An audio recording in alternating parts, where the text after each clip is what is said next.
Hi everybody, today I will be going to discuss an X-ray that belongs to my patient who was having pain in his neck for the past 1 month, and the pain used to radiate down to the left hand till the fingers, and he will get occasional intermittent sharp shooting pain to his left side, which was affecting his sleep. So upon bringing his X-ray, this is what we saw. I will use this opportunity to explain how a physio must interpret an X-ray. So this is the standard lateral view of the X-ray. In the lateral view, what you see the sides of the vertebral bodies, and then you will see the spinous process, and then you will see the facet joints here. Okay, and this is the skull. This is the last cervical spine, which is C7. Now, how do you number the spine? You can go from top, or you can go from bottom to top. The first one is atlas, otherwise called the C1 vertebra.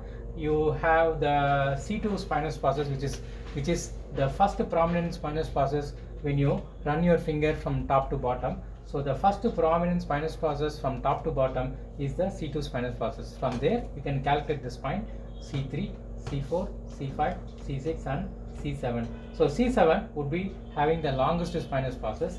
Unfortunately, in this X-ray we are unable to view the longest C7 spinous process. So it appears like this is the longest one. No, it is supposed to be the longest one. So this is C7 spinous process, means this will be the C7 vertebral body. C7 vertebral body, C6 body, C5 body, C4, C3, C2 and C1, and this is the odontoid process here that forms the atlanto-axial joint.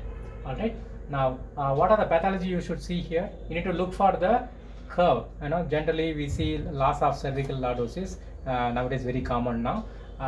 In this patient, the cervical lordosis is preserved. That doesn't mean that he will not have a problem.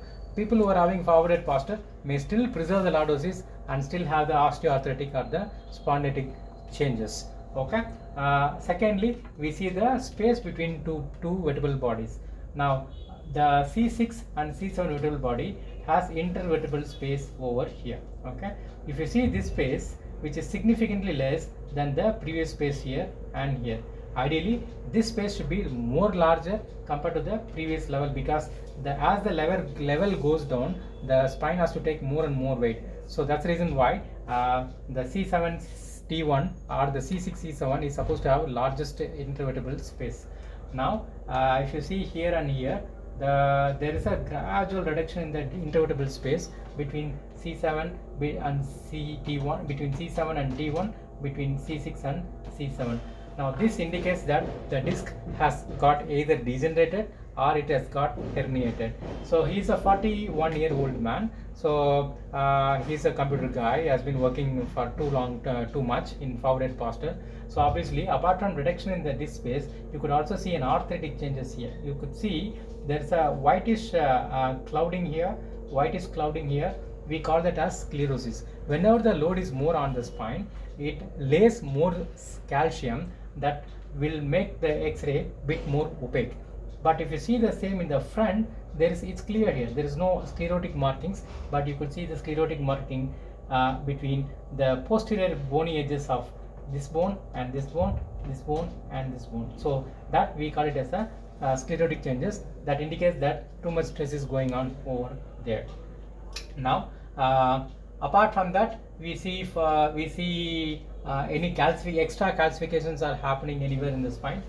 We also see this is the thyroid cartilage, little bit of calcification happening here.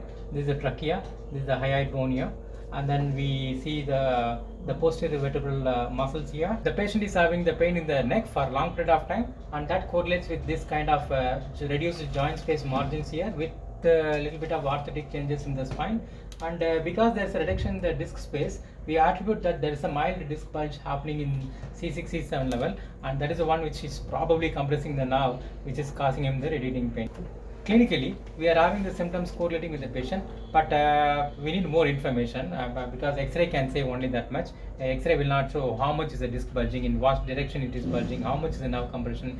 X-ray will not tell. But this is more or less sufficient enough to make a provisional diagnosis that the patient is having a cervical spondylitis, because there is a spondylitic changes in 2-3 levels, and patient is having a disc degeneration. You could see in 2 levels there is a reduction in the intervertebral joint space.